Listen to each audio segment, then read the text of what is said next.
Mannequins are appearing all over my town. I don't think it's a prank anymore. It was a prank. We all thought it was just an elaborate prank. The sun rose and the park was filled with mannequins. What else was the city supposed to think? Cops roped the place off, people laughed, the newscasters had a great time making jokes about the clothesless fashion show. That was Monday. By Tuesday, people were dying. It was a bus, found in the middle of the road just to the east of the park. Sitting in the middle of the road, the door locked shut. The cops pried it open, and blood spilled out, dripping down the step onto the pavement. The bodies inside had been flayed open, skinned, nothing left but stringy muscle, and thick, yellowed fat. They didn't tell anyone that, of course, and the reporters kept things kosher for any kids that might have been watching, but my cousin is the local ME here in Coppervale.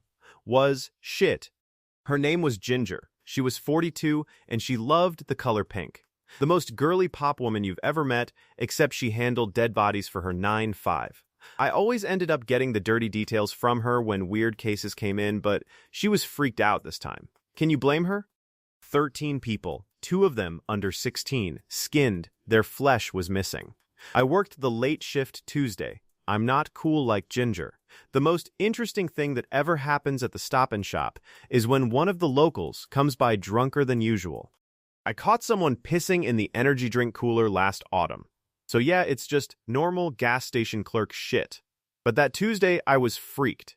Everyone in Coppervale was freaked.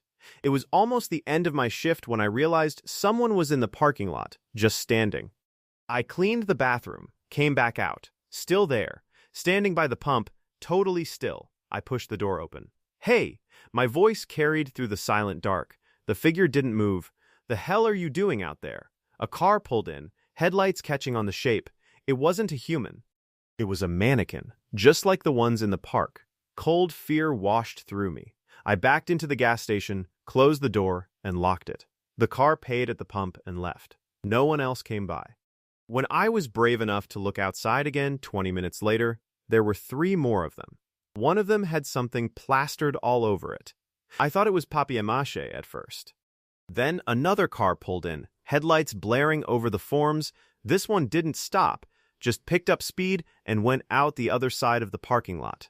I didn't blame them. In those few moments when the lights were catching on the form of the mannequin, I realized it was flesh on it. The missing skin from one of those poor bastards on the bus. That's when I went into the back and grabbed my phone. Yeah, I've already called 911, but look, I'm not sure if that matters. By the time I came back out into the front, there were about a dozen out in the parking lot, all of them crowded close to the door. 5